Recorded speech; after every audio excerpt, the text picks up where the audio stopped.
नमस्कार, स्वागत है आप सभी का। आप देख रहे हैं भारतवर्ष का नंबर 1 बुलेटिन। मैं हूं आपके साथ अंजलि और मेरे साथ इस बुलेटिन में मेरे सहयोगी करुणा शंकर शर्मा भी हैं।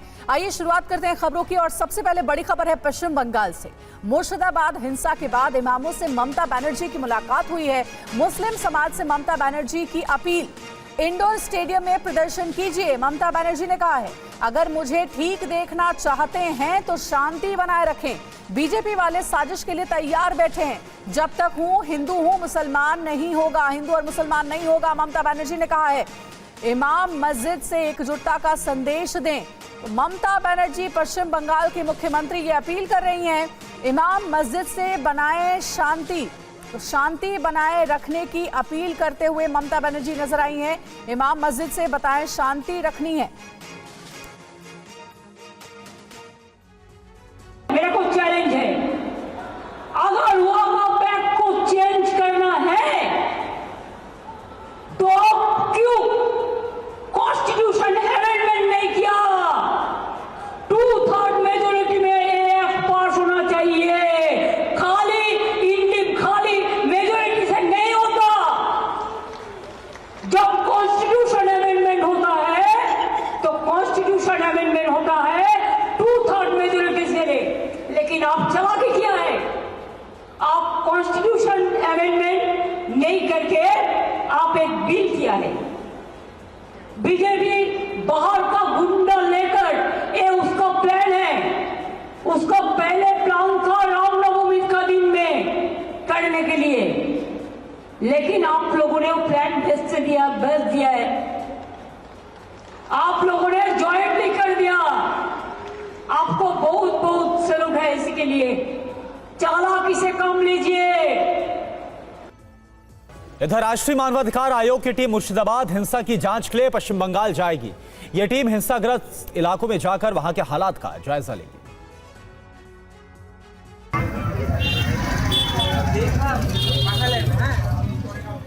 पश्चिम बंगाल के मुर्शिदाबाद में अब शांति है। हिंसा प्रभावित इलाके में केंद्रीय बलों ने मोर्चा संभाल लिया है। ये तस्वीर मुर्शिदाबाद के खपाड़ा बाजार इलाके की है, जहां केंद्रीय बलों ने रूट मार्च किया, जिसमें केंद्रीय बलों के साथ रानीनगर थाने के ओसी समेत कई जिला पुलिस अधिकारी मौजूद थे।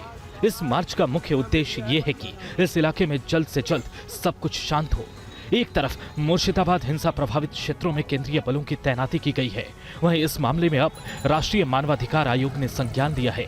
एनएचआरसी की टीम हिंसा प्रभावित इलाके में जाएगी और जमीनी हकीकत के बारे में जानकारी लेगी। मौके पर जाकर पड़ताल करने वाली समिति की जांच रिपोर्ट 3 सप्ताह में पेश की जाएगी। वहीं मुर्शिदाबाद में वक्फ कानून को लेकर भड़के हिंसा के बाद पश्चिम बंगाल के सीएम ममता बनर्जी ने राज्य के इमामों के साथ बैठक की और इस बैठक में वक्फ कानून पर चर्चा हुई।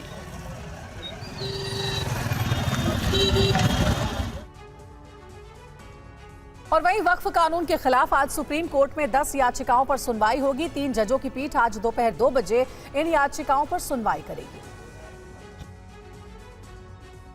वक्फ कानून की संवैधानिक वैधता को चुनौती देने वाली याचिकाओं पर आज सुप्रीम कोर्ट अहम सुनवाई है। सुप्रीम कोर्ट ने 10 याचिकाओं को सुनवाई के लिए सूचीबद्ध किया है। मुख्य न्यायाधीश संजीव खन्ना, न्यायमूर्ति संजय कुमार और केवी विश्वनाथन की पीठ इस मामले की सुनवाई करेगी। आज Supreme Court Association for the Protection of Civil Rights AIMIM के प्रमुख असदुद्दीन ओवैसी, अरशद मदनी, समस्त केरल जमीयतुल उलेमा, अंजुम कादरी, तैयब खान सलमानी, मोहम्मद शफी, मोहम्मद फजलुर रहीम और आरजेडी नेता मनोज कुमार झा की ओर से दाखिल याचिकाओं पर सुनवाई होगी। इसके अलावा वक्फ संशोधन कानून के खिलाफ सुप्रीम कोर्ट में कई नई याचिकाएं दाखिल की गई हैं, जिन्हें अभी सूचीबद्ध किया जाना बाकी है। कि सुप्रीम कोर्ट इस बात का ख्याल जरूर रखेगा कि पूरी दुनिया में हमारे देश का न्याय बदनाम ना हो। तो सुप्रीम कोर्ट से हमें यकीन है कि न्याय होगा और जो सही बात है वो होगी। तो सुप्रीम कोर्ट पर आपको विश्वास करेंगे इस बार? अगर सुप्रीम कोर्ट से विश्वास उठ गया तो इससे ज्यादा भयानक कोई बात हो नहीं सकती। वहीं कांग्रेस सांसद इमरान मसूद ने कहा कि वक्फ कानून के खिलाफ अब उम्मीदें सुप्रीम कोर्ट से हैं, जहां पर इंसाफ जरूर मिलेगा। कांग्रेस के सवालों का शिवसेना सांसद मिलिंद देवड़ा ने जवाब दिया है। आप देखिए। वक्फ और वक्फ बोर्ड दोनों अलग अलग चीजें हैं। बोर्ड जो है उसका प्रबंधन करता है और वो प्रबंधन वक्फ बोर्ड का जितना शोर मचा रहे हैं वो तो सरकार का ही हिस्सा होता है। अब वो सरकार की पैरोकारी करने के लिए आ रहे हैं तो आप खुद ही जवाब दे रहे हो ना। आप क्यों इतना शोर मचा रहे थे कि वक्फ ये कर लेगा, वक्फ ये कर लेगा? वक्फ तो आपके अधीन ही है। अब वक्फ बोर्ड आप ही की वजह से आपकी पैरोकारी के अंदर आ गया ना। आप दूसरे के ऊपर मत फोड़िए, ठीक रहा, ये आप ही के नियंत्रण में था। हमें सशक्तिकरण चाहिए, हमें तुष्टीकरण नहीं चाहिए। और अफसोस की बात है कि आज भी ऐसे कुछ लोग हैं, ऐसे कुछ असामाजिक तत्व हैं जो हमारे राजनीति में काफी एक्टिव है। उनका एक ही काम है, एक ही उद्देश्य है, मुसलमानों को भड़काना, उनमें भय पैदा करना। जब सरकार, केंद्र सरकार ने, जिसमें शिवसेना हम लोग साथ में मिलकर हमने वक्फ संशोधन विधेयक लाया, जिसमें हम आम मुसलमानों के हाथों को मजबूत करना चाहते हैं। वक्फ कानून के खिलाफ भड़की हिंसा पर समाजवादी पार्टी के पूर्व सांसद एसटी हसन ने बड़ा बयान दिया है। उन्होंने सरकार से हिंसाग्रस्त इलाकों में सेना की तैनाती की मांग की है। वक्फ एक धार्मिक संस्था है। लोग अपनी जमीनें वक्फ करते हैं और इसलिए करते हैं कि वो उसकी चैरिटी हो और क़यामत तक उनके मरने के बाद भी उसका सवाब उनको मिलता रहे, न कि इसलिए करते हैं कि सरकार उन पर कब्जा कर ले और अपने दोस्तों को दे दे। ये इन लोगों को भी सोचना चाहिए कि इन्होंने कानून बनाने में सारी अति कर रखी है। इन्हें इस बात का लिहाज ही नहीं है कि हिंदुस्तान में दूसरी बड़ी आबादी मुसलमान है, उनकी जितनी चाहो दिलादारी कर लो, लेकिन उसका ये मतलब नहीं है कि लोग वायलेंस करने लगे, एक दूसरे को मारने लगे। इसके अंदर ज़रूरत इस बात की है कि जहाँ जहाँ ऐसे वायलेंस हो रहे हैं वहाँ वहाँ फौज को इंतज़ाम को संभालना चाहिए और लोगों को एक कॉन्फिडेंस में लेना चाहिए। लोगों का पलायन रुकना चाहिए और उनकी हिफाजत होनी चाहिए। और देखिए, बड़ी खबर आपको बताएं, गुजरात के कार्यकर्ता सम्मेलन में राहुल गांधी ने कहा, रेस के घोड़े और बारात के घोड़े को अलग करेंगे। रेस के घोड़े को दौड़ाएंगे, राहुल गांधी की तरफ से कहा गया। बारात के घोड़े को नचाएंगे, ये राहुल गांधी की तरफ से एक बड़ा बयान दिया गया।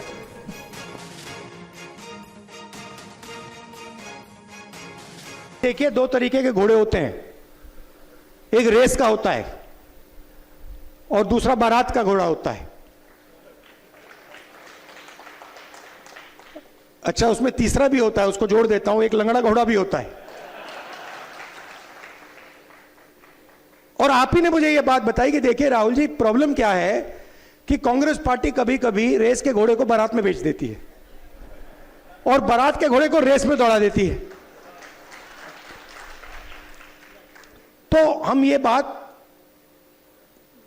इन घोड़ों को हम थोड़ा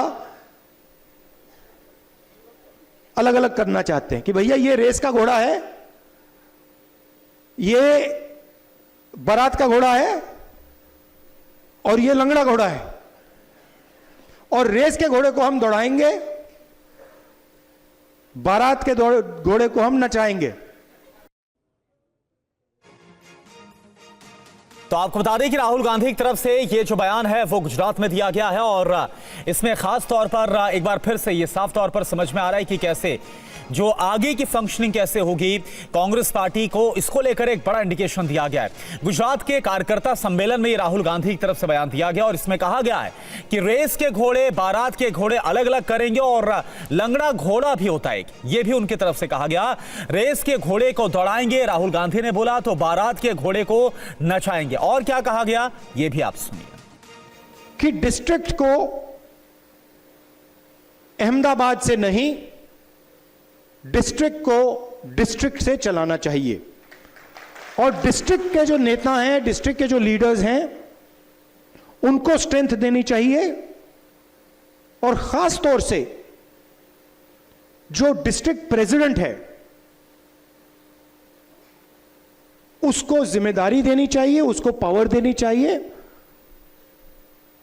और उसके हाथ मजबूत करने चाहिए। और यह काम हम अब शुरू कर रहे हैं।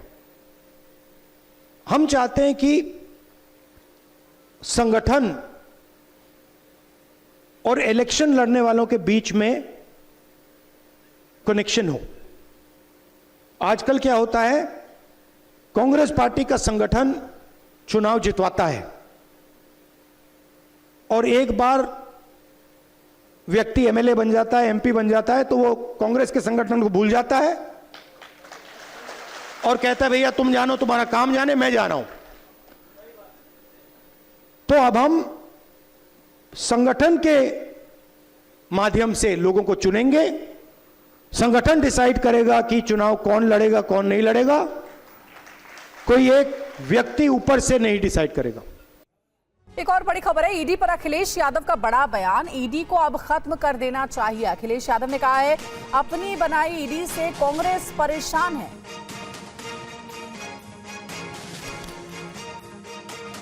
कांग्रेस ने ईडी बनाई थी और आज ईडी की वजह से ही उन्हें भी परेशानी का सामना करना पड़ा है।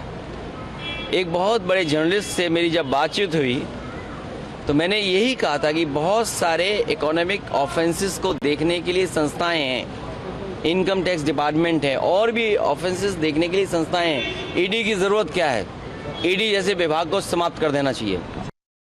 और आप देखिए, नेशनल हेराल्ड केस में चार्जशीट के खिलाफ आज देश भर में कांग्रेस बड़ा प्रदर्शन कर रही है। पूरी खबर आप देखिए। तस्वीरें कांग्रेस के प्रदर्शन की हैं। कांग्रेस कार्यकर्ता आज देश भर में ईडी दफ्तरों के बाहर प्रदर्शन कर रहे हैं। नेशनल हेराल्ड केस में सोनिया और राहुल गांधी पर चार्जशीट दाखिल होने पर कांग्रेस आग बबूला है। इस चार्जशीट में सोनिया गांधी को आरोपी नंबर 1 बनाया गया है तो राहुल गांधी आरोपी नंबर 2 हैं। इसी बात से कांग्रेस भड़की हुई है। सोनिया गांधी जी का पॉलिटिकल जीवन सबके सामने है। पिछले 25-30 सालों में उनकी बेदाग एक छवि है, उसको धूमिल करने की नाकाम कोशिश है, ध्यान भटकाने की कोशिश है। मुझे न्यायपालिका पे पूरा भरोसा है। अब नेशनल हेराल्ड केस की चार्जशीट में क्या है ये भी जान लीजिए। देश में एजीएल की करीब 2000 करोड़ की संपत्तियां हैं। एआईसीसी ने एजीएल को 90 करोड़ का लोन दिया था।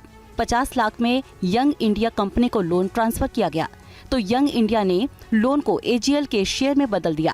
एजीएल की 99% हिस्सेदारी यंग इंडिया को मिली।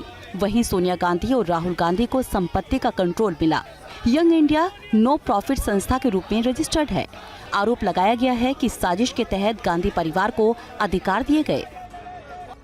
और वहीं कांग्रेस नेता पवन खेड़ा ने आरोप लगाया है कि बीजेपी और आरएसएस वाले गांधी परिवार से चिढ़ते हैं, इसी वजह से कार्रवाई हो रही है। दिग्विजय सिंह ने भी हेराल्ड केस में चार्जशीट पर सवाल उठाए।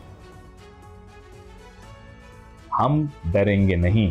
कर दीजिए जितनी रेड्स, कर लीजिए जितनी चार्जशीट्स, जितने केस राहुल गांधी पर 40-50 केस कर रखे हैं, उसकी सांसदी छीन ली, उनका आवाज छीन लिया, अरबों रुपए खर्च कर लिए उनकी आवाज बंद करने। क्या वो आवाज बंद हुई? वो आवाज बंद नहीं होगी, क्योंकि उस आवाज के पीछे ताकत है बाबा साहब अंबेडकर के संविधान की। ये वो संविधान है जो करोड़ों मजलूमों की कवच बनकर खड़ा है और राहुल गांधी के हाथ में जब वो संविधान दिखाई देता है, आप थर थर कांपते हैं। भारतीय जनता पार्टी और आरएसएस मिलकर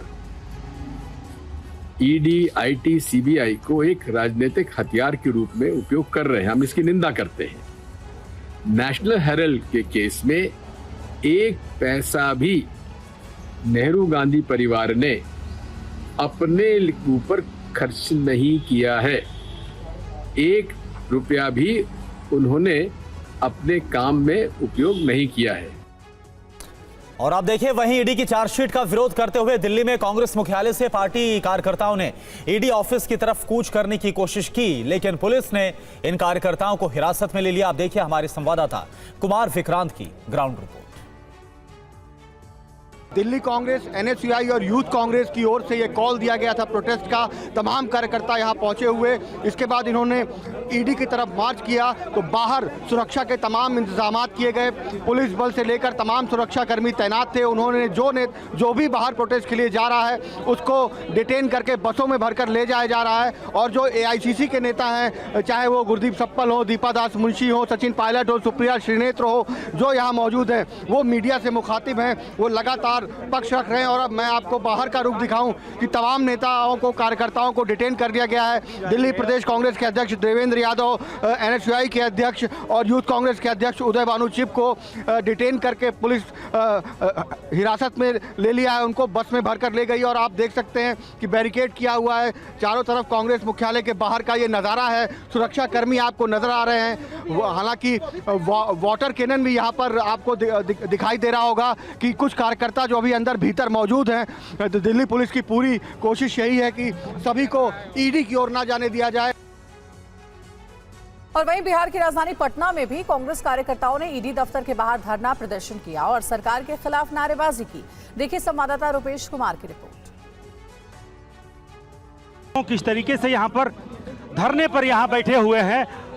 धरना यहाँ पर चल रहा है ईडी कार्यालय के पास। इनकम टैक्स गोलंबर से चले थे, लगभग 4 किलोमीटर पैदल यात्रा करने के बाद से यहाँ तक पहुँचे हैं। और समझिए इतने कार्यकर्ता, आप देखिए ये ईडी का कार्यालय है और ईडी कार्यालय हालांकि गेट बंद कर दिया गया है, अंदर सुरक्षा का पहरा है और बाहर कांग्रेस के प्रभारी, कांग्रेस के अध्यक्ष यहाँ पर बड़ी संख्या में यहाँ पर। और देखिए 4 किलोमीटर पैदल चलने के बाद भी पूरा जोश हाई दिख रहा है। जी, आज 4 किलोमीटर चले हैं। यात्रा के दौरान 100 किलोमीटर, सैकड़ों किलोमीटर चले। मुद्दा ये है कि सरकार जनता के लिए काम नहीं कर रही है। सरकारी तंत्र जनता के मुद्दों पे नहीं लगा रही है। जनता के असली मुद्दों से ध्यान भटकाकर विपक्ष के ऊपर बार बार टारगेट किया जा रहा है। हमारी मांग बहुत सीधी है, सिंपल है कि जनता के मुद्दों का हल ढूंढिए। कांग्रेस पार्टी आपके साथ खड़ी रहेगी। और वहीं बीजेपी के सांसद रविशंकर प्रसाद ने कहा कि घोटाले की जांच होती है तो ये लोग प्रदर्शन शुरू कर देते हैं। वहीं कांग्रेस ने भी बीजेपी पर बदले की राजनीति करने का आरोप लगा दिया। सुनिए। हमारे लोग आक्रोशित है, जनता आक्रोशित है, कांग्रेस का कार्यकर्ता आक्रोशित है। एक 12 साल के फर्जी केस में आपको 365वें दिन याद आया चार्जशीट दायर करने के लिए। चार्जशीट में आपने मनी लॉन्ड्रिंग का केस लगाया है, उस केस में जहां पर एक पैसे का लेन देन नहीं हुआ। गांधी मॉडल ऑफ डेवलपमेंट है, इसलिए मैं इसको गांधी मॉडल ऑफ डेवलपमेंट कह रहा हूं। गांधी जी नहीं, Gandhi model of development. Be very clear about it. क्या सवाल पूछते हैं ये लोग, परिवार के लोग? भ्रष्टाचार का इनका पूरा आचरण, शेयर की हेराफेरी करो, संपत्ति बनाओ, और ये सारी संपत्ति सरकार के द्वारा दी हुई थी। और एक बात को ध्यान रखा जाए कि सोनिया जी, राहुल गांधी बेल पर हैं। इन्होंने पूरी कार्रवाई को क्वाश करने के लिए हाई कोर्ट, सुप्रीम कोर्ट का दरवाजा खटखटाया। हरियाणा जमीन सौदा केस में रॉबर्ट वाड्रा से आज फिर पूछताछ हो रही है। आज उनके साथ प्रियंका गांधी भी पहुंची है। 60 सेकंड में देखिए पूरा अपडेट। गुरुग्राम लैंड डील में रॉबर्ट वाड्रा से लगातार दूसरे दिन पूछताछ हो रही है। वाड्रा को ईडी के सवालों का सामना करना पड़ रहा है। रॉबर्ट वाड्रा के साथ आज प्रियंका गांधी भी नजर आईं। वहीं पूछताछ से पहले रॉबर्ट वाड्रा ने कहा कि एजेंसियों का दुरुपयोग हो रहा है, सरकार बदले की भावना से कार्रवाई कर रही है। मैं हैरान नहीं हूं कि उसी समय जिस दिन मुझे समन दिया या मैं एजेंसी पे गया हूं, उसी दिन राहुल और सोनिया जी को चार्जशीट किया गया है। रॉबर्ट वाड्रा से ईडी ऑफिस में कल भी 6 घंटे पूछताछ हुई थी। ऐसे में अब यह भी जान लीजिए कि रॉबर्ट वाड्रा को समन भेजने की वजह क्या है। दरअसल वाड्रा ने फरवरी 2008 में गुरुग्राम में 3.5 एकड़ जमीन खरीदी थी। शिकोहपुर इलाके में यह जमीन 7 करोड़ 59 लाख रुपए में खरीदी गई थी। बाद में यह जमीन डीएलएफ को 58 करोड़ रुपए में बेची गई थी। अब मनी लॉन्ड्रिंग केस में केंद्रीय एजेंसी की जांच चल रही है। आरोप है कि वाड्रा को फायदा पहुंचाने के लिए नियमों में बदलाव किए गए थे। एशिया और नेशनल हेराल्ड मामले में राहुल और सोनिया गांधी के खिलाफ ईडी की चार्जशीट के बाद मुंबई में कई पोस्टर लगाए गए हैं। पोस्टर में क्या मांग की गई है, रिपोर्ट के जरिए आप देखिए। एजीएल कंपनी के जो 90 करोड़ रुपए के कर्ज हैं, उसे 50 लाख रुपए में जिस तरह से गांधी परिवार ने और कांग्रेस पार्टी के नेताओं ने परचेज किया है, वो कहीं ना कहीं मनी लॉन्ड्रिंग एक्ट के तहत आता है और इसी मामले में चार्जशीट फाइल की गई है। लेकिन इसको लेकर कांग्रेस पार्टी अब ज़्यादा आक्रामक हो गई है, लेकिन वहीं भारतीय जनता पार्टी भी आक्रामक है। भारतीय जनता पार्टी के एक नेता ने ये जो है एक होर्डिंग लगाई है मुंबई के अलग अलग जगहों पर। इस होर्डिंग में साफ तौर पर एक बुलडोजर दिखाया गया है, एजीएल की बिल्डिंग दिखाई गई है, योगी आदित्यनाथ दिखाए गए हैं और देवेंद्र फडणवीस दिखाए गए। इसमें लिखा है कि एजीएल हाउस जो नेशनल हेराल्ड की बिल्डिंग है, उसे देवा भाऊ आप बुलडोजर चलाकर तोड़ दो। तो बुलडोजर चलाने की बात बांद्रा के उस एजीएल हाउस पर की जा रही है, जिस एजीएल हाउस को जो young Indian private limited company है उसने किराए पर दे रखा हुआ है और इसका किराया young Indian private limited company ले रही है। लेकिन अब इन्फोर्समेंट डायरेक्टरेट इस किराए को डायरेक्ट लेने के लिए अर्जी डाल चुकी है। सारी प्रॉपर्टीज को सीज करने की ईडी की जो कार्रवाई है वो भी शुरू हो गई है। नासिक में पुलिस पर पथराव के बाद बुलडोजर एक्शन हुआ है और अवैध निर्माण को कड़ी सुरक्षा के बीच ध्वस्त कर दिया गया।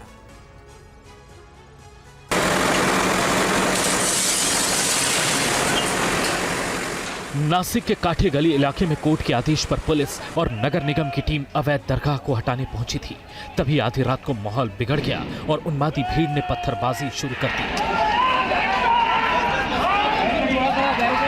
अब इन तस्वीरों को देखिए, बुलडोजर फुल एक्शन में है और अवैध निर्माण को गिराया जा रहा है। दरअसल पत्थरबाजी के बाद नासिक नगर निगम की टीम सुबह सुबह बुलडोजर के साथ काठे गली इलाके में पहुंची और अवैध निर्माण को तोड़ दिया गया। नगर निगम ने कोर्ट के आदेश पर 1 अप्रैल को दरगाह को नोटिस भेजा था, जिसमें कहा गया था कि अवैध निर्माण को खुद हटाएं वरना कार्रवाई की जाएगी, जिसके बाद दरगाह को नहीं हटाया गया और भीड़ ने पुलिस और नगर निगम की टीम को निशाना बना लिया। वहीं पथराव के बाद काठे गली इलाके में तनाव का माहौल है और हालात को देखते हुए सुरक्षा के पुख्ता इंतजाम किए गए हैं। पूरे इलाके को छावनी में तब्दील कर दिया गया है। पुलिस ने स्थानीय लोगों से शांति बनाए रखने और अफवाहों पर ध्यान न देने की अपील की है। तो महाराष्ट्र के नासिक में एक अवैध निर्माण पर कार्रवाई के लिए पहुंची पुलिस की टीम पर भीड़ ने पथराव किया और इसमें कई पुलिसकर्मी घायल हो गए। भीड़ ने जब पुलिस पर पथराव की घटना को अंजाम दिया तो फिर पुलिस को कुछ इस अंदाज में आंसू गैस के गोले छोड़ने पड़े। पुलिस पर पथराव के लिए भीड़ ने पहले से ही प्लान को तैयार कर रखा था। जैसे ही पुलिस बल के साथ नगर निगम की टीम मौके पर पहुंची तो सबसे पहले इस इलाके में बिजली की आपूर्ति काट दी गई। अंधेरे में पुलिस और नगर निगम की टीम को निशाना बनाने की कोशिश की गई। भीड़ की तरफ से किए गए पथराव की घटना में करीब 20 पुलिसकर्मी घायल हो गए। पथराव और तोड़फोड़ की घटना में पुलिस बल के वाहनों को भी नुकसान पहुंचा है। अगर देखें तो नागपुर हिंसा के बाद पुलिस पर पथराव का यह दूसरा बड़ा मामला है। रात में पथराव के चलते पुलिस के साथ पहुंची टीम को पीछे हटना पड़ा था। प्रशासन ने नासिक की काठे गली में अवैध दरगाह को हटाने का अभियान आधी रात को ही शुरू किया था, लेकिन वहां पर अचानक से भीड़ पहुंच गई और पथराव शुरू किया गया। नासिक में जिस दरगाह को लेकर विवाद हुआ उसका नाम हजरत सतपीर सैयद दरगाह है। नगर निगम ने कोर्ट के आदेश पर 1 अप्रैल को अवैध दरगाह को हटाने का नोटिस भेजा था। इधर मध्य प्रदेश के देवास में विधायक गोलू शुक्ला के बेटे रुद्राक्ष शुक्ला ने सरेंडर कर दिया। रुद्राक्ष और उसके साथियों पर ममता टेकरी में जबरन पट खुलवाने और पुजारी से मार पिटाई का आरोप है। आप देखिए पूरा मामला। देवास में विधायक गोलू शुक्ला के बेटे रुद्राक्ष शुक्ला ने अपने साथियों के साथ सरेंडर किया, जिसके बाद उन्हें और उनके सभी साथियों को थाने से ही जमानत दे दी गई। सभी आरोपी अपने वकीलों के साथ थाने पहुंचे थे। थाने से रुद्राक्ष रोपवे के जरिए सीधे माताजी टेकरी पहुंचे, जहां उन्होंने बड़ी मां तुलजा भवानी और छोटी मां चामुंडा देवी के दर्शन किए। इस दौरान रुद्राक्ष और उसके साथी टेकरी पर जय माताजी के जयकारे लगाते हुए नजर आए। मंदिर में उन्होंने पुजारी को श्रीफल देकर सम्मानित किया और पैर छूकर माफी मांगी। मामले में पुलिस ने 12 और 13 अप्रैल को 2 अलग-अलग एफआईआर दर्ज की थी। 12 अप्रैल को पुजारी पुत्र की शिकायत पर रुद्राक्ष के समर्थक जीतू रघुवंशी के खिलाफ गाली गलौज, मारपीट करने और धमकी देने की धाराओं में केस दर्ज किया गया था। मामले में सिटी कोतवाली पुलिस ने टेकरी पर पहुंचे हूटर, लाल बत्ती लगे कारों के काफिले को लेकर ड्राइवरों और गाड़ी मालिकों के खिलाफ केस दर्ज किया था। पुलिस ने घटना में शामिल गाड़ी को जब्त कर लिया है। और इस वक्त एक बहुत बड़ी खबर सामने आ रही है। अमेरिका ने चीन पर 245% टैरिफ लगा दिया है। ट्रंप ने चीन पर टैरिफ 145% से बढ़ा करके अब कर दिया है 245%। बहुत बड़ी खबर, अमेरिका ने चीन पर लगाया हुआ टैरिफ और बढ़ा दिया है। पहले जो टैरिफ 145% था वो अब और बढ़ा दिया गया है और हो गया है 245%।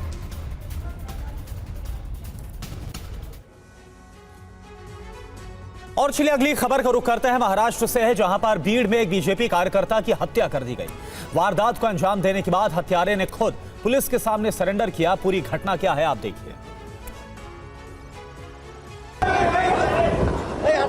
इस वीडियो में देख सकते हैं कि एक हमलावर कैसे बीजेपी कार्यकर्ता की बेरहमी से हत्या कर रहा है। तस्वीरों में दिख रहा है कि आरोपी ताबड़तोड़ चाकू से वार कर रहा है। यह हत्यारा धारदार हथियार से ताबड़तोड़ हमला कर रहा है। हमलावर तब तक चाकू भोंकता रहता है जब तक बीजेपी कार्यकर्ता की सांसें नहीं थम जाती।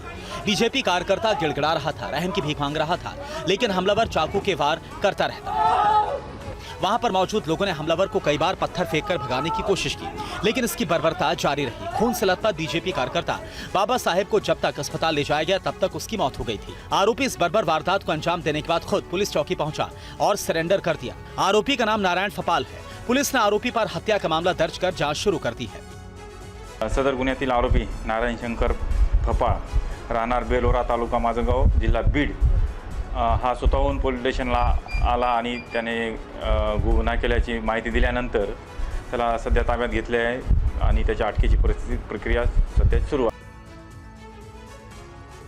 दिल्ली के लक्ष्मीबाई कॉलेज में क्लासरूम की दीवारों पर गोबर पोतने का मामला सामने आया है। छात्रों में आक्रोश के बाद अब प्रिंसिपल के ऑफिस की दीवारों पर गोबर फेंका गया है।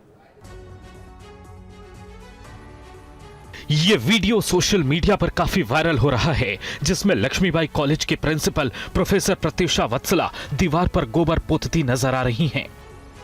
प्रिंसिपल का कहना है कि ये एक रिसर्च का हिस्सा है, इसे बेवजह तुल दिया जा रहा है।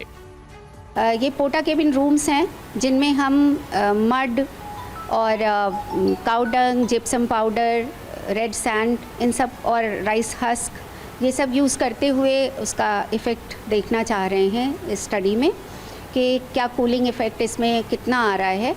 वही कॉलेज में पढ़ने वाली छात्राएं भी यही कह रही हैं कि इस रिसर्च से दीवार को ठंडा रखा जा सकता है।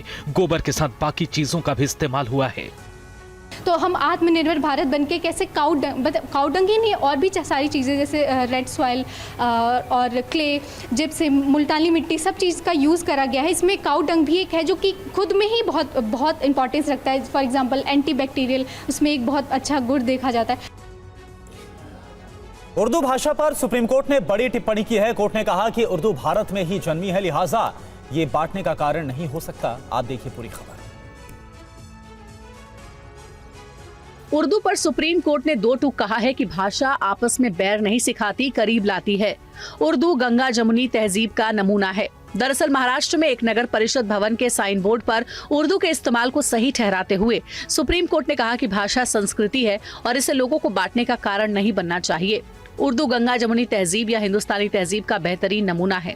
सुप्रीम कोर्ट ने कहा है कि ये गलत धारणा है कि उर्दू भारत के लिए विदेशी है और कहा कि एक ऐसी भाषा है जो इसी धरती पर जन्मी है। सुप्रीम कोर्ट के फैसले में कहा गया कि भाषा धर्म नहीं है, भाषा धर्म का प्रतिनिधित्व भी नहीं करती है। भाषा एक समुदाय, एक क्षेत्र और लोगों की होती है, ना कि किसी धर्म की। महाराष्ट्र के अकोला जिले में पातूर नगर परिषद भवन के साइन बोर्ड पर उर्दू के इस्तेमाल को चुनौती देने वाली याचिका एक पूर्व पार्षद ने दायर की थी। इस पर सुप्रीम कोर्ट ने कहा है कि हमारी गलतफहमी और पूर्वाग्रहों को वास्तविकता की कसौटी पर साहसपूर्वक और सच्चाई के साथ परखा जाना चाहिए। यही देश की विविधता है। हमारी ताकत कभी भी हमारी कमजोरी नहीं हो सकती। आइए हम उर्दू और हर भाषा को अपनाएं। साइबर ठगी के बाद पुणे के एक व्यापारी की घटना में हत्या कर दी गई। कैसे व्यापारी की हत्या की साजिश रची गई, 60 सेकंड में देखिए पूरी रिपोर्ट। कारोबारी लक्ष्मण शिंदे को 100 करोड़ के कॉन्ट्रैक्ट का लालच देकर साइबर ठगों ने पुणे से पटना बुलाया था। जांच में पता चला कि लक्ष्मण शिंदे ने पटना का टिकट कराकर टिकट भी साइबर ठगों को भेजा था। 12 अप्रैल को पटना पहुंचने पर उनकी हत्या कर दी गई थी। पटना पुलिस ने हत्याकांड को लेकर 13 लोगों को हिरासत में लिया है। जांच में खुलासा हुआ है कि साइबर ठगी को अंजाम देने के लिए फर्जी कंपनियों और दस्तावेजों का सहारा लेकर शिंदे को झांसा दिया गया था। लक्ष्मण शिंदे को ईमेल से एक बड़े ऑर्डर का प्रस्ताव मिला था। झारखंड में माइनिंग उपकरणों की 100 करोड़ की डील की पेशकश की गई थी। डील आगे बढ़ाने के लिए 11 अप्रैल 2025 को पटना आने को कहा गया। पटना पहुंचने पर उनके अकाउंट से 90,000 रुपए भी निकाल लिए गए। शुरुआती जांच में पता चला कि 12 अप्रैल को ही उनकी हत्या कर दी गई थी। 12 अप्रैल रात 10 बजे से उनका फोन बंद आ रहा था, जिसकी शिकायत शिंदे परिवार ने पुणे के कोठूत पुलिस स्टेशन में दर्ज करवाई। 2 दिनों की गुमशुदगी के बाद 14 अप्रैल को जहानाबाद से कारोबारी का शव बरामद हुआ। पुलिस की जांच पड़ताल में लक्ष्मण शिंदे के फोन से सभी मैसेज डिलीट पाए गए। मध्य प्रदेश के शिवपुरी जिले में अचानक से ब्रेक लगाने से एक बस पलट गई। हादसे का सीसीटीवी फुटेज सामने आया।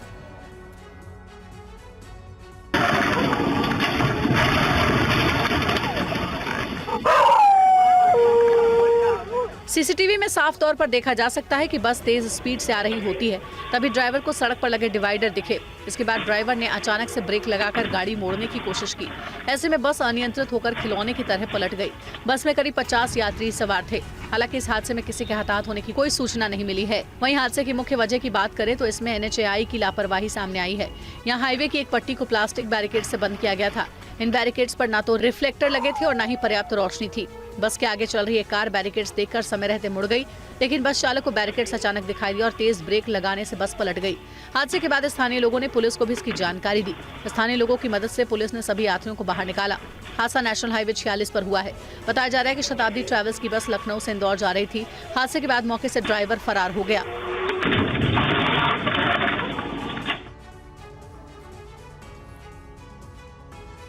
और उत्तर प्रदेश के मथुरा में नगर मजिस्ट्रेट की दबंगई का वीडियो सोशल मीडिया पर जमकर वायरल हो रहा है, जिसमें वो पीडब्ल्यूडी के कर्मचारी को पीटते नजर आ रहे हैं। मथुरा में नगर मजिस्ट्रेट राकेश कुमार पर एक पीडब्ल्यूडी कर्मचारी के साथ मारपीट करने का आरोप लगा है। अधिकारी ने अपने कर्मचारियों के साथ मिलकर गोपाल प्रसाद को कार्यालय से खींचकर पीटते हुए बाहर तक लाए।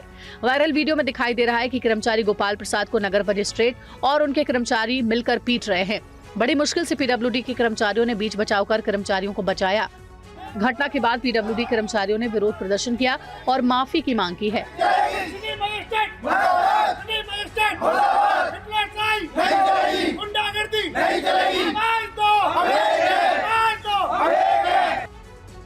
वहीं जब इस मामले में मथुरा सिटी मजिस्ट्रेट राकेश कुमार ने कहा है कि जो मामला अभी बताया जा रहा है वो गलत है, मारपीट का कोई भी मामला नहीं है। वायरल वीडियो को लेकर उन्होंने कहा है कि उन्होंने ना तो खींचतान की और ना ही किसी के साथ मारपीट की है। यूपी के इटावा में एक बेकाबू ट्रक ने ट्रैक्टर को जोरदार टक्कर मार दी और उसके बाद गुस्साई भीड़ ने भारी भरकम ट्रक को पलट दिया। तस्वीरें इटावा के मुलायम नगर की है, जहां पर बेकाबू ट्रक ने ट्रैक्टर में जोरदार टक्कर मार दी। इससे अफरा तफरी मच गई। यह टक्कर इतनी जोरदार थी कि ट्रैक्टर के टुकड़े टुकड़े हो गए।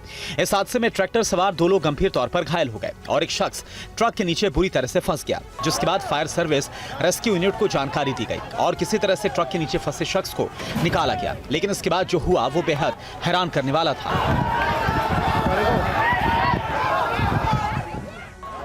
इस घटना के बाद मौके पर लोगों की भारी भीड़ जमा हो गई और गुस्साई भीड़ ने ट्रक के ऊपर अपना गुस्सा निकाला।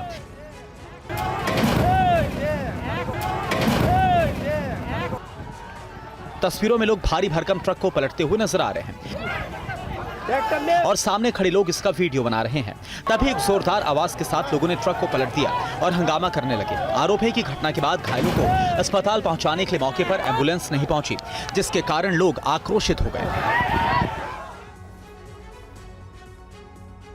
उत्तर प्रदेश के हरदोई में अराजक तत्वों ने भीमराव अंबेडकर और बुद्ध की प्रतिमा क्षतिग्रस्त कर दी, जिसके बाद 2 पक्षों के बीच जमकर बवाल हुआ। इस दौरान मौके पर पहुंची पुलिस के सामने भी लोगों ने जमकर पथराव किया। इस घटना के कई वीडियो सोशल मीडिया पर वायरल हो रहे हैं। मामला इतना बढ़ गया था कि पुलिसकर्मी भी खुद का बचाव करते हुए दिखाई दिए। पुलिस ने कहा कि बुद्ध प्रतिमा पहले से खंडित थी। काफी समझाने के बाद दोनों पक्ष शांत हुए। इस मामले में कार्रवाई की जा रही है। तनाव को देखते हुए गांव में सुरक्षा को बढ़ा दिया गया है। बताया जा रहा है कि हरदोई के बेहटा गोकुल थाना के सुरजीपुर गांव में सामाजिक सौहार्द बिगाड़ने के लिए अंबेडकर और गौतम बुद्ध की मूर्तियों पर पत्थरबाजी हुई, जिससे मूर्तियों को नुकसान पहुंचा। इस घटना के बाद स्थानीय लोगों का गुस्सा फूट पड़ा और इलाके में तनाव फैल गया। 2 पक्षों में मामूली कहासुनी हुई थी। उसी कहासुनी को लेकर आज पुनः दोनों पक्ष आमने सामने हो गए, जिसमें एक पक्ष का आरोप था कि महात्मा बुद्ध जी की मूर्ति को खंडित किया गया है। तो वजह केवल इतनी थी कि 2 पक्ष, एक पक्ष गाना बजा रहा था, दूसरा पक्ष रामायण कर रहा था। आमने सामने आ गए तो उनमें ये बात हुई थी कि तुम धीमा करो, लेकिन उसका कोई इतना बड़ा रिएक्शन नहीं था। छोटी सी कहासुनी ही हुई थी। यहाँ पे शांति व्यवस्था के लिए पर्याप्त पुलिस बल व्यवस्थापित कर दिया गया है। लखनऊ एयरपोर्ट पर यात्रियों ने जमकर हंगामा किया है। आखिर क्यों यात्री भड़के हुए थे, बताते हैं आपको। फ्लाइट में देरी के साथ साथ अपना लगेज न मिलने पर यात्री भड़क गए। ये सभी यात्री भोपाल से लखनऊ इंडिगो के कनेक्टिंग फ्लाइट से दिल्ली होते हुए पहुंचे थे। पहले भोपाल से दिल्ली तक फ्लाइट 3 घंटे की देरी से पहुंची और फिर दिल्ली से लखनऊ पहुंचने में भी करीब 1.5 घंटे की देरी हुई। इसके बाद लखनऊ पहुंचने पर यात्रियों को लगेज नहीं मिला तो वो भड़क गए। छोटे छोटे बच्चों के साथ लोग यहाँ पर हैं और कोई भी इनकी सुनवाई नहीं है, कोई कंपनसेशन नहीं है। बिना कपड़ों के, बिना लगेज के ये लोग यहाँ से भेजने के लिए मजबूर कर रहे हैं। कोई अथॉरिटी नहीं है, कोई सीनियर नहीं है इनका। यात्रियों से कहा गया कि उनका सामान घर पहुंचा दिया जाएगा, जिससे यात्री और भड़क गए। हैरान करने वाली बात तो ये थी कि इस हंगामे के बीच कोई भी सीनियर अधिकारी मौके पर मौजूद नहीं था। वहाँ मौजूद कर्मचारी भी अधिकारियों का नंबर देने के लिए तैयार नहीं थे। फिलहाल इस पूरे विवाद पर इंडिगो का पक्ष सामने नहीं आया है। नहीं तो आपके सीनियर कहाँ हैं? Where your senior? What is? Rajasthan के चुरू जिले में एक दर्दनाक घटना सामने आई है। यहां पर एक व्यक्ति अपनी पत्नी की मौत के बाद उसके शव को कंधे पर उठाकर अस्पताल में घूमता रहा। रतनगढ़ के रहने वाले हरलाल की पत्नी झूमा देवी की करंट लगने से मौत हो गई थी। इसके बाद अस्पताल परिसर में जो कुछ हुआ उसे देखकर सभी की आंखें फटी की फटी रह गई। अपनी पत्नी की मौत से टूटा एक पति शव को कंधे पर उठाकर अस्पताल में घूमता रहा। आंखों में आंसू नहीं, बस खामोश चीखें थी। किसी ने उसे रोका तो वह गुस्साए अंदाज में बोलता रहा, मैं तो ऐसे ही ले जाऊंगा। करीब 10 से 15 मिनट तक शव को कंधे पर लिए इमरजेंसी से पार्किंग तक भटकता रहा। पत्नी की मौत के बाद उस शख्स की बेबसी और टूटे हुए मन की तस्वीर हर किसी के दिल को झकझोरने वाली थी। सवाल उठता है कि क्यों कोई शव को यूं कंधे पर उठाकर अस्पताल में भटकता रहा? क्या यह आक्रोश था या फिर गम या फिर सदमे में लिया गया सिरफिरा कदम? हरलाल की जिद और गुस्से को देखते हुए आखिरकार कोतवाली पुलिस को बुलाना पड़ा। बड़ी मुश्किल से समझा बुझाकर शव को मोर्चरी में रखा गया और बाद में पोस्टमार्टम करवाकर शव परिजनों को सौंपा गया। इस पूरी घटना की सीसीटीवी फुटेज भी अस्पताल में रिकॉर्ड हो गई, जो अब सोशल मीडिया पर काफी तेजी से वायरल हो रहा है।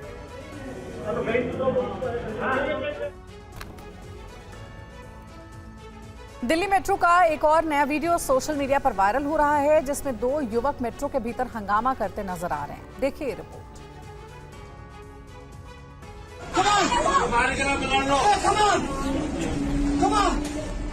डीएमआरसी की चेतावनी के बावजूद दिल्ली मेट्रो में नाच गाना लड़ाई झगड़ा रुकने का नाम नहीं ले रहा। सोशल मीडिया पर वायरल इस वीडियो को देखिए, जिसमें एक शख्स बिना शर्ट के नजर आ रहा है। वो सामने खड़े शख्स को चुनौती दे रहा है और मारपीट के लिए बुला रहा है।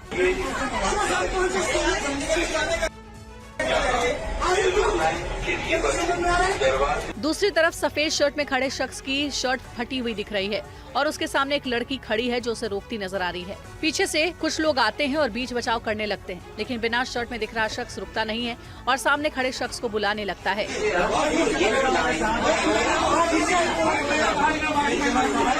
ये हंगामा काफी देर तक चलता रहा और उसको चुनौती देने वाला शख्स कहने लगता है कि मैं बाहर से हूँ, इसलिए मारपीट की जा रही है।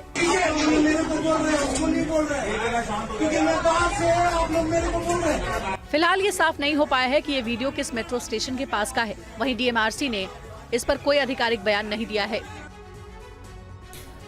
और देखिए, आप रेल यात्रा के दौरान कैश की जरूरत पड़ने पर अब आपको कोई परेशानी होने नहीं वाली, क्योंकि रेलवे अब चलती ट्रेन में एटीएम की सुविधा आपको देने जा रहा है। रेलवे ने रेल यात्रा के दौरान कैश की जरूरत पड़ने पर यात्रियों के लिए नई पहल की है। सेंट्रल रेलवे की मुंबई से मनमाड़ तक चलने वाली पंचवटी एक्सप्रेस के एसी चेयर कार कोच में एक एटीएम लगाया गया है। कोच के पिछले हिस्से में ये एटीएम लगाया गया है। इसे एक मजबूत शटर डोर से सुरक्षित किया गया है, जिससे चलती ट्रेन में ये सुरक्षित रहे और आसानी से इस्तेमाल हो सके। ट्रेन में एटीएम लगाने के लिए मनमाड़ रेलवे वर्कशॉप में एटीएम मशीन में स्पेशल स्ट्रक्चर और तकनीकी बदलाव किए गए हैं। इसके अलावा कोच में भी इलेक्ट्रिक सपोर्ट के लिए कुछ बदलाव किए गए। ट्रेन में ये बदलाव इसलिए किए गए जिससे स्पीड में ट्रेन चलने पर झटकों के बावजूद मशीन सुचारू रूप से काम कर सके। ये पहली बार है जब भारतीय रेलवे ने किसी ट्रेन में इस तरह की सुविधा शुरू की है। इसे पायलट प्रोजेक्ट की तरह शुरू किया गया है। अधिकारियों के मुताबिक अगर ये ऑन बोर्ड एटीएम सेवा लोकप्रिय हो जाती है तो इसे जल्द ही दूसरी ट्रेनों में भी शुरू किया जाएगा।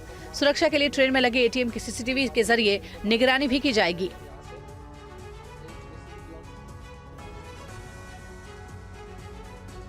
खबर नेपाल से है। नेपाल के वीरगंज में आज फिर से बवाल हुआ है। वहीं पुलिस की एक तरफा कार्रवाई के खिलाफ भी प्रदर्शन हुआ। प्रदर्शनकारियों ने जमकर तोड़फोड़ और आगजनी की है। देखिए पूरा अपडेट।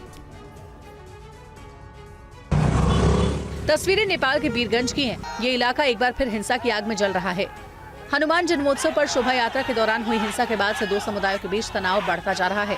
आप 3 तस्वीरों में देख सकते हैं कि प्रदर्शनकारी टायरों में आग लगा रहे हैं, जय श्री राम के नारे लगा रहे हैं। ये हिंदू युवा अपने साथियों की रिहाई की मांग को लेकर प्रदर्शन कर रहे हैं। दरअसल 2 दिन पहले हुई हिंसा मामले में पुलिस ने 2 हिंदू कार्यकर्ताओं को गिरफ्तार किया है। प्रदर्शनकारियों का दावा है कि पुलिस प्रशासन एक तरफा कार्रवाई कर रही है। अब इन तस्वीरों को देखिए। वीरगंज की सड़कों पर बवाल का आलम ये रहा कि सड़क पर हर जगह प्रदर्शनकारी दिखे। पुलिसकर्मी उन्हें आगजनी से रोकने की कोशिश करते हैं। इसे लेकर लोगों के साथ उनकी झड़प भी होती है। फिर देख सकते हैं कि जलते हुए टायर लेकर लोग भागते नजर आते हैं और सड़क पर आग बिखर जाती है। इस बीच सड़क पर आग की वजह से यातायात पूरी तरह से ठप रहती है। प्रदर्शनकारियों को काफी मशक्कत के बाद नेपाल पुलिस खदेड़ने में कामयाब होती है, जिसके बाद पुलिस जलते हुए टायर को हटाती है। प्रदर्शनकारियों और पुलिस के बीच वीरगंज में घंटों सड़क पर जंग जैसे हालात रहे। जनजीवन पूरी तरह ठप रहा। दुनिया की दिग्गज टेक कंपनी एप्पल भारत में न केवल अपने आईफोन का प्रोडक्शन बढ़ा रही है बल्कि एक्सपोर्ट भी कर रही है। आज दुनिया में बिकने वाला 5 में से हर एक आईफोन भारत निर्मित है। आप देखिए। मोदी सरकार भारत को मैन्युफैक्चरिंग हब बनाने और विदेशी कंपनियों को निवेश के लिए आकर्षित करने के लिए कई इंसेंटिव दे रही है। मोदी सरकार की PLI स्कीम का नतीजा है कि एप्पल जैसी कंपनी ने भारत में बड़ा बेस स्थापित किया है। ब्लूमबर्ग की एक रिपोर्ट के मुताबिक 31 मार्च 2025 को खत्म हुए वित्त वर्ष 2024-25 में एप्पल ने भारत में $22 बिलियन का आईफोन मैन्युफैक्चर किया। पिछले साल के मुकाबले ये 60% ज्यादा है। वित्त वर्ष 2024-25 में भारत में हुए कुल आईफोन उत्पादन में से $17.4 बिलियन का निर्यात किया गया। भारत के स्मार्टफोन मार्केट में एप्पल की 8% हिस्सेदारी है। वित्त वर्ष 2024-25 में आईफोन की कुल बिक्री करीब $8 बिलियन रही। भारत निर्मित आईफोन का अमेरिका सहित कई देशों को निर्यात लगातार बढ़ रहा है। हालांकि एप्पल का सबसे बड़ा मैन्युफैक्चरिंग प्लांट चीन में है, लेकिन कोविड के बाद से भारत उसका पसंदीदा विकल्प बनकर उभरा है। भारत में फॉक्सकॉन और टाटा ग्रुप का विस्ट्रॉन कॉर्प आईफोन का उत्पादन कर रहे हैं। एप्पल की योजना भारत में आईफोन का उत्पादन और बढ़ाने की है।